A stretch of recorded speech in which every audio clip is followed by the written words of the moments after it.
We all know what fitness is, but not everybody experiences it fully or at all. If this is the path you want to take, I have divided it into 8 levels so you can see it more clearly. Let's get started.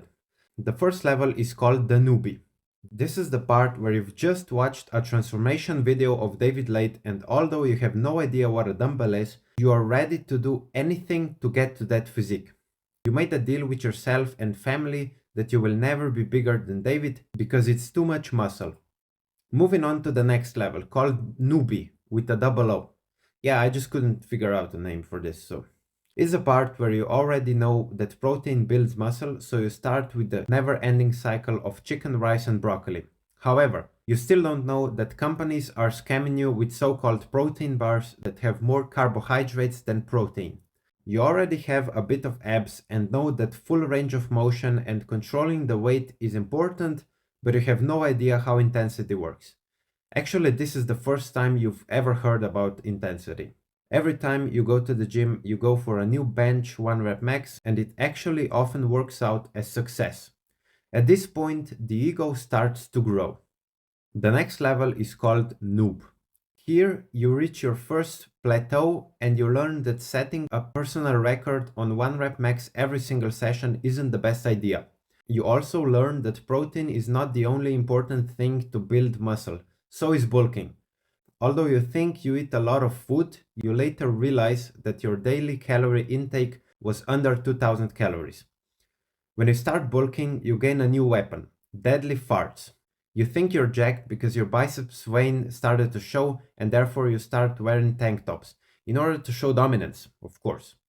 At this point, your ego is the biggest it has ever been and you really can't stand people who are not performing movements throughout the entire range of motion.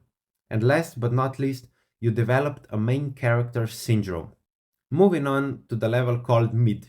That's when you realize you ain't shit, and you have so much room for improvement, but you're ready to face the challenge. You look skinny with a shirt on, so you make sure to wear the tightest clothes that fit you. You also learn that training close to failure is necessary to grow at that point, so you start learning how to do it. You also think that girls will be starting conversations with you just because you put on some muscle. Pathetic. Moving on to the next level, and it's the realization and depression.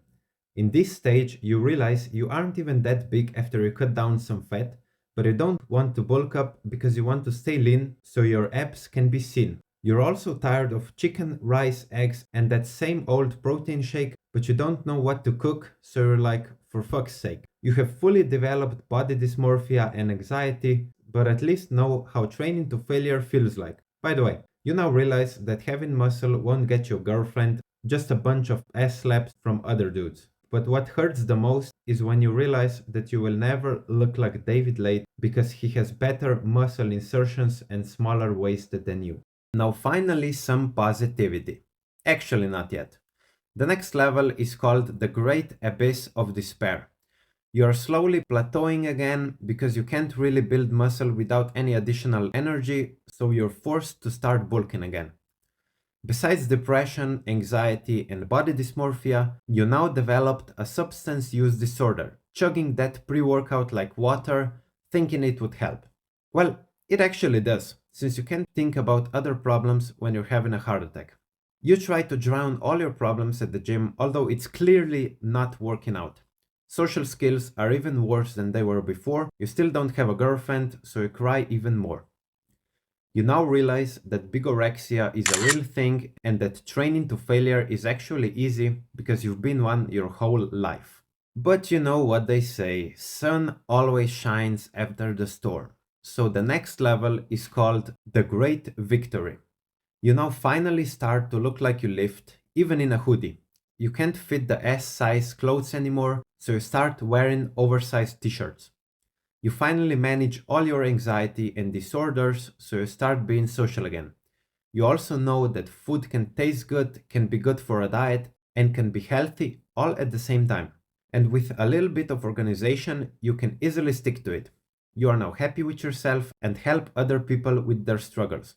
You also forgave yourself and other people for all their past mistakes. Well, only others. You don't make any mistakes. The ego doesn't go away that fast. The last level of fitness is the second realization, and it can go into two very different paths. The first one is where you realize that fitness is very important, but it doesn't have to be your whole personality, and life offers so much more. You're ready to train your brain too, even outside of fitness topics. You even realize that cardio is actually important and have truly, consciously and subconsciously accepted the fact that it doesn't kill gains. Fucking amazing. Woohoo! You have accepted yourself fully and you're truly happy with your life. And then there's the second path, where you realize that you never even went through the level 7 and David Lade is considered small, you're on a heavy dose of steroids, while your mental health just declines even more.